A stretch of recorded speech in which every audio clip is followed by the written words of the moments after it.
Before we begin, what, or rather who, is Khenarthi? Khenarthi is the goddess of winds, the gatherer of waters, and the eldest spirit of the heavens. To the 𝕾𝖑𝖔𝖈, she is the most powerful of the sky spirits, a divine force that shapes the weather, commands the skies, and carries souls beyond this world over to the next. Khenarthi is the 𝕾𝖑𝖔𝖈 interpretation of Khenareth, one of the 9 divines, said to have breathed life into mankind from atop the throat of the world, one of Skyrim's towering spires, and one of the 8 towers believed to shape Undus itself. But for the 𝕾𝖑𝖔𝖈, Khenarthi's role is far more personal. When a 𝕾𝖑𝖔𝖈 dies, it's said that Khenarthi is the one who guides their soul, either to Azura for judgment, or to 𝕾𝖔𝖈𝖎, to the sands behind the stars, where peace awaits. And when the end of time comes, it's believed that Khenarthi's clarion call will summon the united spirits of all 𝕾𝖑𝖈 to defend creation itself. So it's fitting that this island, Khenarthi's Roost, carries her name. Legend says that during her first journey across the heavens, Khenarthi rested, or perhaps perched herself like a bird would, on a tree. That tree, known now as the Great Tree, still stands along the western coast near Mistral. To the 𝕾𝖑𝖔𝖈 to call this island home, it is more than just a tree. It is a sacred symbol, a reminder of Khenarthi's presence and protection. And that's where the story begins, with an island that feels blessed by the divine, but where ancient tension and hidden dangers threaten to pull it all apart. Storm on the horizon. After fleeing the twisted realms of 𝕾𝖔𝖈𝖎𝖆, the Daedric prince of domination, alongside the mysterious and blind prophet in rags, we plummet through the void, falling endlessly, until everything fades to black.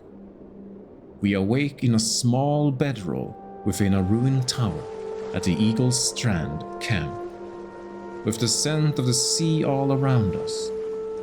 Outside, leaning casually against the stone, stands a 𝕾𝖑𝖈 with sharp eyes and an even sharper tongue. His name is Razumdar. He greets us with a grin and claims to have fished us out of the deep sea. Then he asks the question we barely know ourselves how to answer properly. How exactly did we end up here? We explain what little we can, and though our new friend doesn't seem particularly surprised, he sees an opportunity in all of this. Our lack of history on the island makes us the perfect outsider, neutral, unassuming, and useful. But he warns us to keep the truth of our arrival quiet. Instead, we are to pose as just another soldier, caught in the storm that left the Aldemari Dominion's fleet battered and broken along the coastline. Our new friend sends us to a Commander Perils, who's only just stepped into her new role as acting commander after the previous leader perished in the storm. She wastes no time putting us to work, tasking us with searching the shattered shoals, a graveyard of broken ships littering the western shore, for survivors. The fleet was torn apart by the hurricane, and we are to claim that we were caught in it as well. The acting commander also mentions a troubling detail. Before the storm hit, the Dominion captured a spy near their camp. A sea viper, not the snake variety, but one of the mysterious 𝕾𝖈 pirates, sea elves, who have begun stirring trouble on Khenarthi's Roost. They do seem to have a strange fascination though with snakes, particularly in the giant variety, which they have been known to tame and use alongside themselves during raids. Before leaving the camp, we are introduced to 𝕾𝖆𝖎𝖆𝖑𝖘, a Bosmer mage studying a curious relic called the Morning Stone. A floating relic pulsing with energy, constantly spewing jets of pressurized water in various directions. He explains to us that the artifact was recently excavated from one of the various chambers within the Temple of the Morning Springs, an ancient 𝕾𝖑𝖘 ruin crawling with restless dead. We are also told that the Morning Stone can create seemingly endless reserves of water, and that he wishes to study it further at the Mages Guild if given the chance. Cast Adrift. As we depart from Eagle's Strand and head towards the Shattered Shoals, we come across Sergeant Firion, who desperately requests our help in locating her missing squad. She reveals that she was part of the Little 𝕱𝖑𝖘, a Dominion fleet that was destroyed in the violent hurricane on the way to Khenarthi's Roost, leaving her washed up on the shore. She asks us to find her crew, and if they are injured, to retrieve a certain 𝕱𝖔𝖑𝖔𝖑, an old Bosmer healing remedy located in the vicinity of the ship. Following the wreckage, we track down Edhillas, Nistel, and Onglon, patching them up and returning them to Firion. But their lieutenant is still missing. Firion recalls how he saved her life before disappearing, hinting that he may have sought refuge in a nearby cave. The cave in question lies beneath the ruins of the Temple of the Dark Moon, another ancient 𝕾𝖑𝖘 temple, lost to time. Inside the cave, we find a gruesome scene.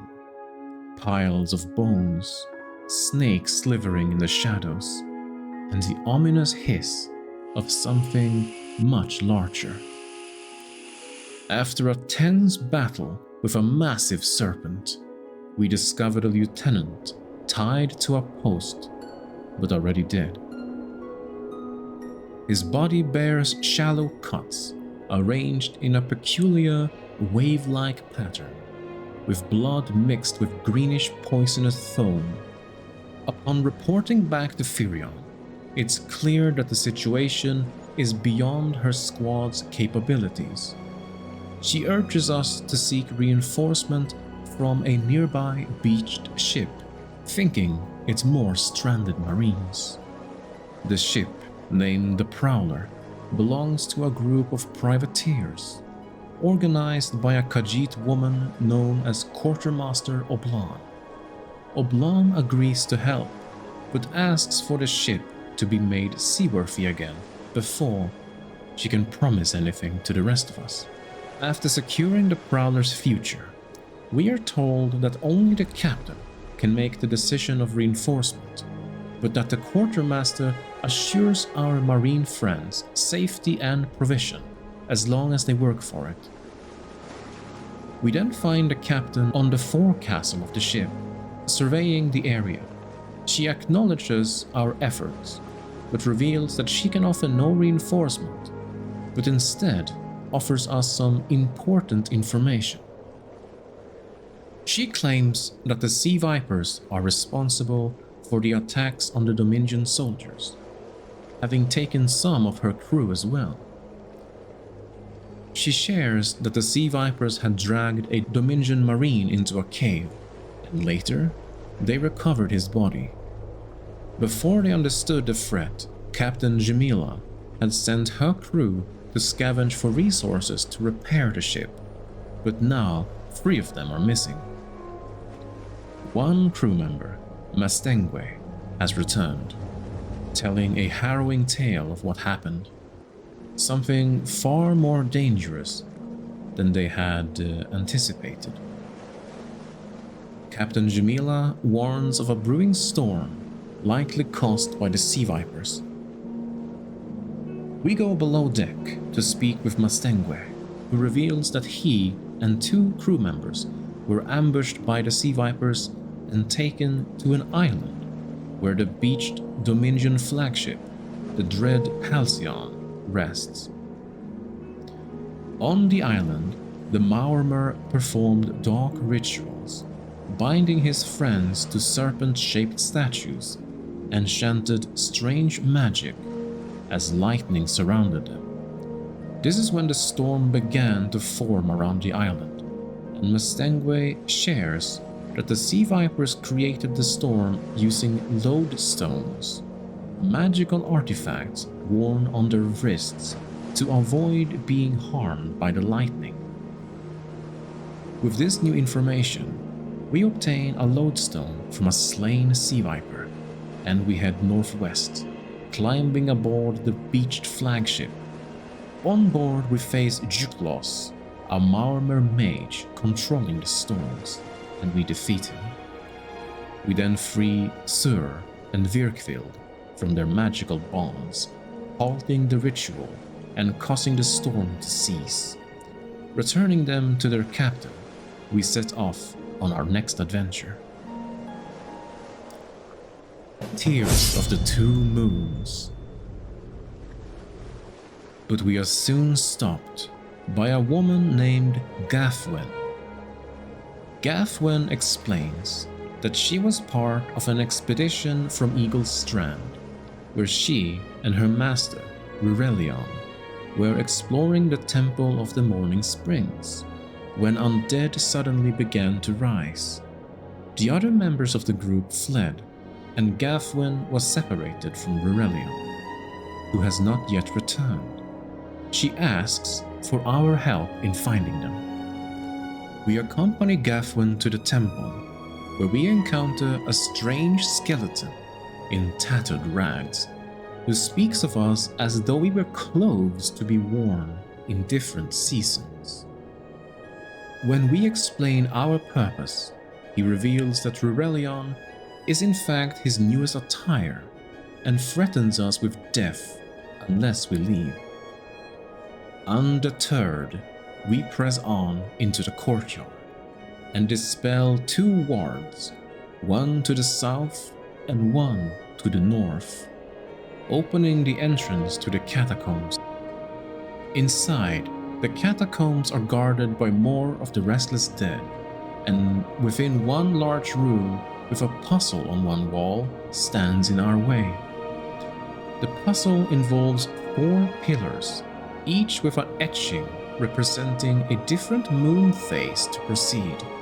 We must activate the pillars in the order of new, waxing, full, and waning cycles. Upon solving the puzzle, the barrier deactivates. But before we can move on, Gafwen halts us in our tracks and once again tells us of 𝕱𝖆𝖆𝖆𝖆𝖆's importance to the Dominion. Supposedly, his wisdom and mastery of magicka have trained countless students, including Queen Ayrenne's advisors, and his role in the Dominion's success is crucial for their future. We reassure Gafwen that we will protect her master against all odds, and so, together, we enter the central ruins. Gafwen points out a pedestal where the Morning Stone was originally found, and on top of a statue we discover 𝕱𝖆𝖆𝖆𝖆, who has been taken over by a dark force who calls himself Uldor. We fight off hordes of undead summoned by a reluctantly controlled 𝕱𝖆𝖎𝖆, and he soon runs downstairs with ourselves in hot pursuit. 𝕑𝖑𝖏 stays behind to rest for just a moment, and it is then that 𝕱𝖆𝖎𝖆 manages to take back control from Uldor by utilizing the Tears of the Two Moons, 4 powerful stones connected to the Morning Stone. With time to spare, and with 𝕱𝖆𝖎𝖆 himself again, we hold a conversation with the man. He will reveal to us that he sensed Uldor's thoughts while being controlled. The 𝕈𝖆𝖚 plans to raise an undead army and enslave Khenarthi's Roost by wearing every single person at the same time. 𝕱𝖆𝖎𝖆 then explains that Uldor's weakness is the Morning Stone. Therefore, the stone must be restored to the temple. He then hands over the Tears of the Two Moons to us, as it will be used to reseal Uldor. However, when 𝕑𝖏 finally catches up to us, she will strongly disagree with the plan, as she knows more than we do. We are told that 𝕱𝖆𝖆𝖆 plans to seal himself alongside Uldor to prevent his escape. Now we are given a choice whether to let 𝕱𝖆𝖆𝖆 seal himself within the tomb or to allow his apprentice to take his place. We already promised 𝕑𝖏 that we would take care of her master, and so we decide to seal her within the tomb in his stead.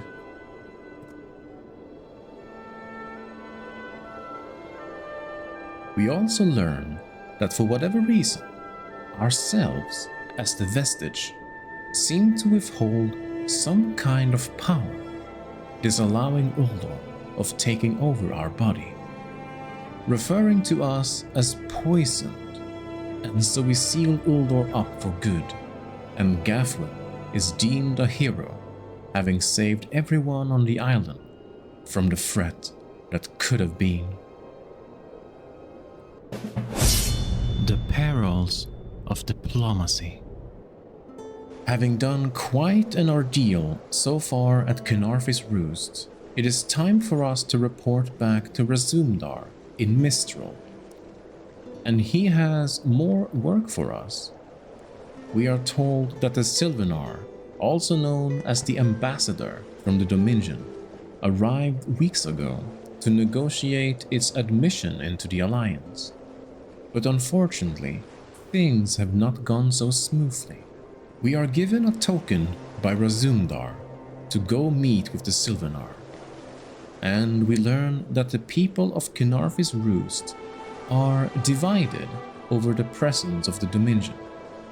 With tension between the local 𝕾𝖑𝖔𝖚 and the 𝕈𝖚𝖚 population, there is a treaty between the two groups that allows them to coexist on the island, but both the local headwoman 𝕈𝖚𝖚 and the 𝕈𝖚𝖚 ambassador 𝕾𝖚𝖚 are both reluctant to share their copies of the treaty.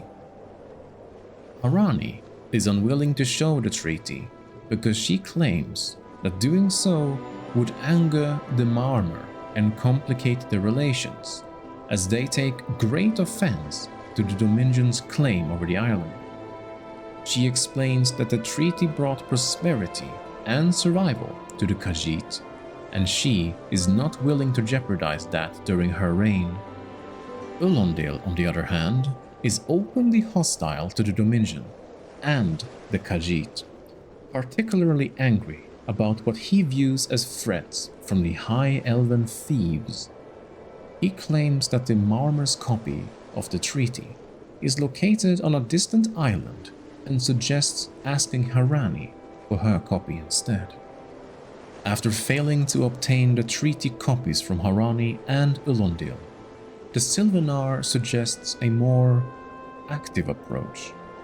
He believes the treaty's importance is too great to leave unresolved, and hints that a mutual 𝕾𝑑𝖚 friend at the local tavern might have useful information. At the tavern, our friend 𝕱𝖚𝖚 reveals that 𝕗𝑟ani's copy of the treaty was stolen, and likely resides in the 𝕲𝖈 embassy. The stolen treaty is suspected to be in 𝕱𝖈𝖎𝖆's quarters, guarded by a warden. The task falls to us to infiltrate the embassy, to find a way to bypass the warden and retrieve the treaty without causing conflict. In the embassy, we can either use moon sugar to drug the warden, or forge a love letter for the guard, who is smitten with a local 𝕾𝖑𝖔𝖈.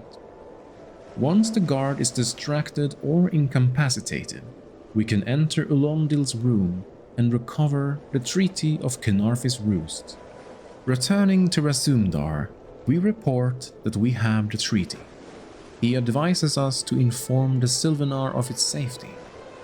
The Sylvanar stays in Ladrila's house, alongside the Green Lady, a title given by 𝕱𝖆 to the female 𝕲𝖈 that represents the immortal aspect of 𝕲𝖈r's strength, known also as the counterpart to the Sylvanar. It is believed that their lives are entwined to such a degree that neither of them are able to live without one another.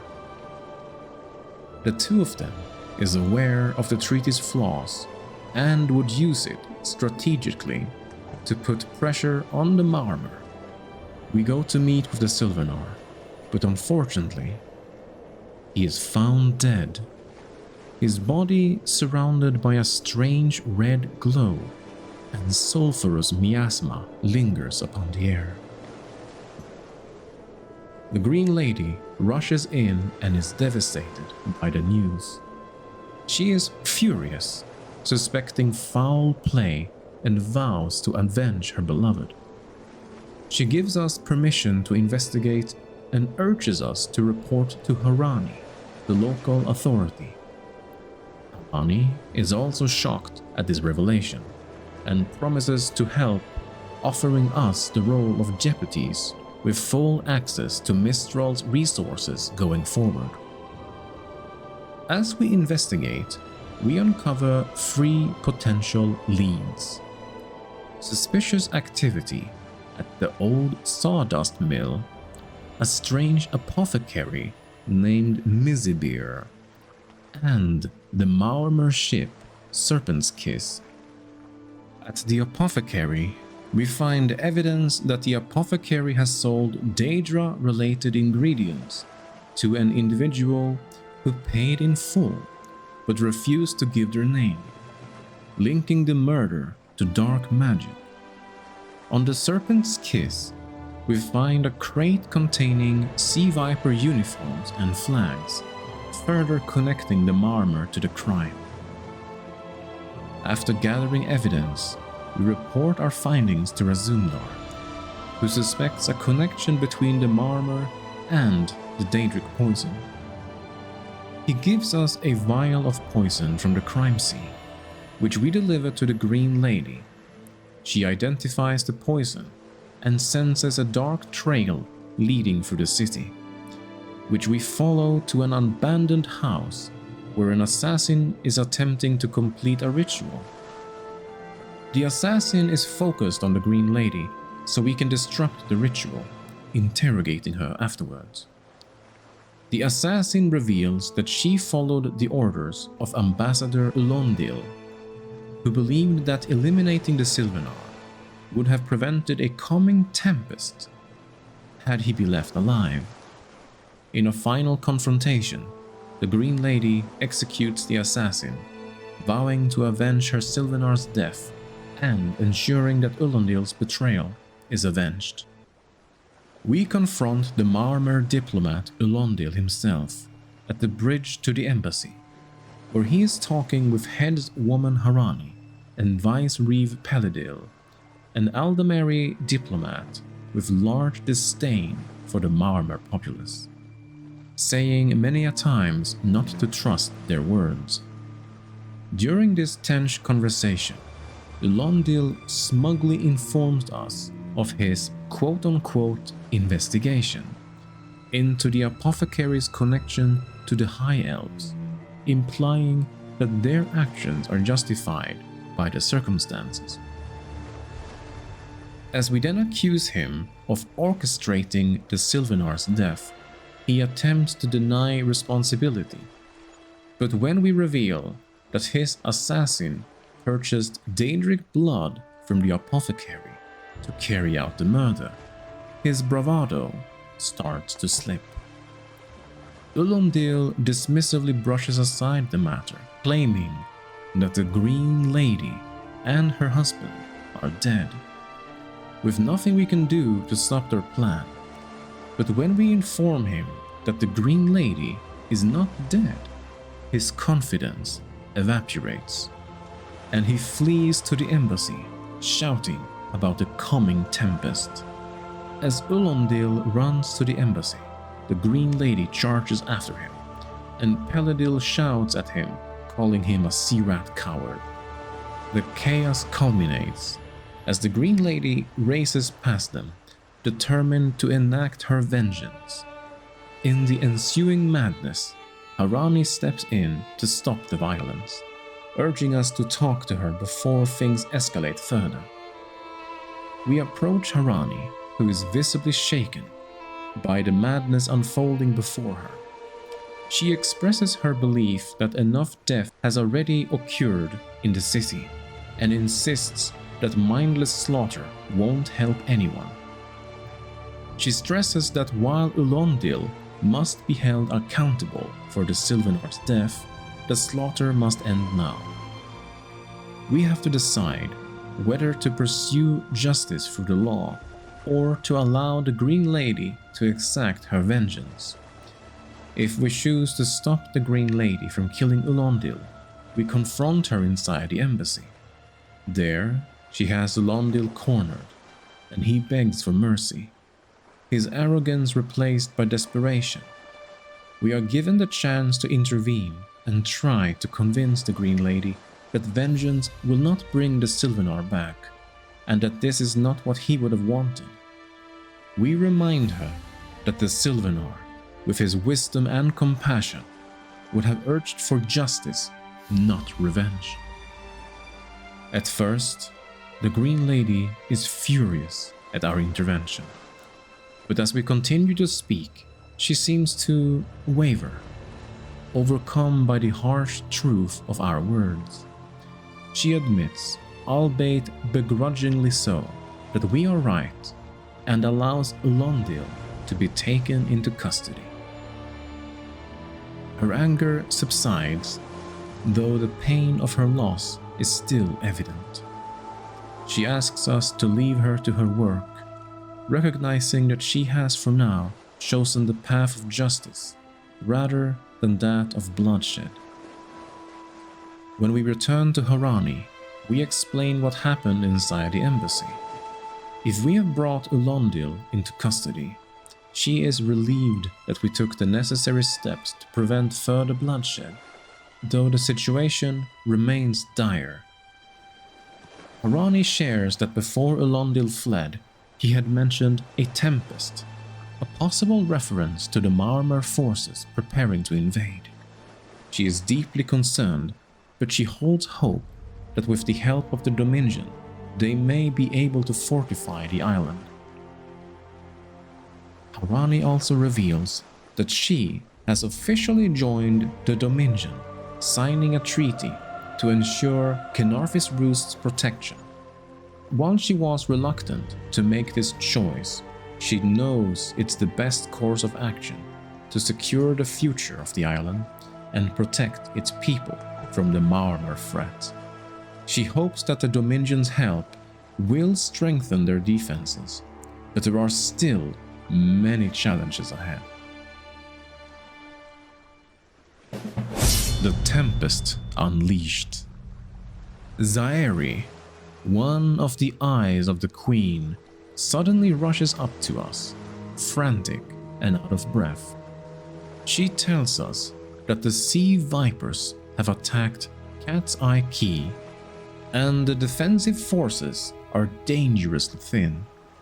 If reinforcements don't arrive soon, Mistral could fall. With no time to spare, we make our way to the quay, where the sounds of battle and crashing waves grow ever louder. At the entrance, the situation is already spiraling out of control. Civilians are caught in the chaos, and defenders struggle to hold the line. Among the scattered crowds, we come across locals like Khenarthi, who refuses to abandon the fight, and others like 𝕾𝖑𝖑𝖔𝖕 reluctantly retreat to safety. Despite the desperation, those who remain are determined to push back the invaders. As we ourselves push further into the quay, the fight becomes more chaotic. Sea Viper forces swarm the area, wielding storm magic and calling down lightning as they continue their assault.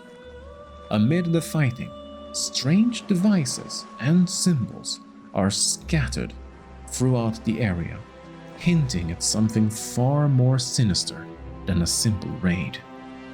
While searching for survivors, we discover 𝕾𝖔𝖈𝖎𝖑𝖘's research notes, which point to the use of dangerous storm magic and experiments involving trapped energy. Continuing the search, we find Mazar, a survivor hiding in the mines, who tells us about a massacre and the collapse of the entrance to the mines. He directs us towards another way inside, where we uncover even more signs of the Sea Viper's twisted rituals. It becomes clear that they are not just here to raid, they are preparing for something far worse. In the depths of the mines, we encounter 𝕾𝖈𝖎𝖎𝖑𝖘, who reveals the horrifying truth. The Sea Vipers have captured a storm atronach, the so-called Tempest, and plans to use it to unleash catastrophic destruction on Khenarthi's Roost. Their rituals are designed to harness and release energy in a massive explosion capable of leveling the entire area. Armed with a lodestone provided by 𝕾𝖈𝖎𝖎𝖑, we set out to disrupt the Sea Viper's rituals. Fighting through the forces, we shut down the magical totems one by one, preventing them from gathering more energy. The deeper we go, the more intense the resistance becomes, with powerful Sea Viper leaders and even giant snakes guarding the remaining totems. At last, we emerge from the mines and confront the heart of the ritual, the storm atronach. Bound by 3 magical horns, disabling them won't be easy, as each one is heavily guarded.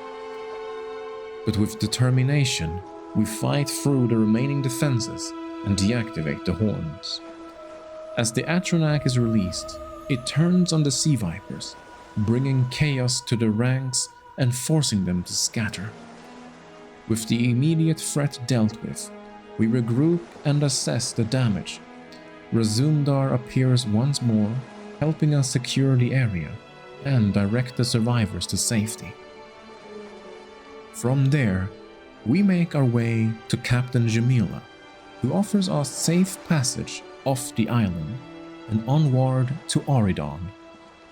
Though the scars left by the Sea Viper's attacks and the knowledge of how close Khenarthi's Roost came to total annihilation, we walk aboard her ship, and as we look back across the island, knowing that it is now safe thanks to our intervention, we sail into the horizon towards new adventures.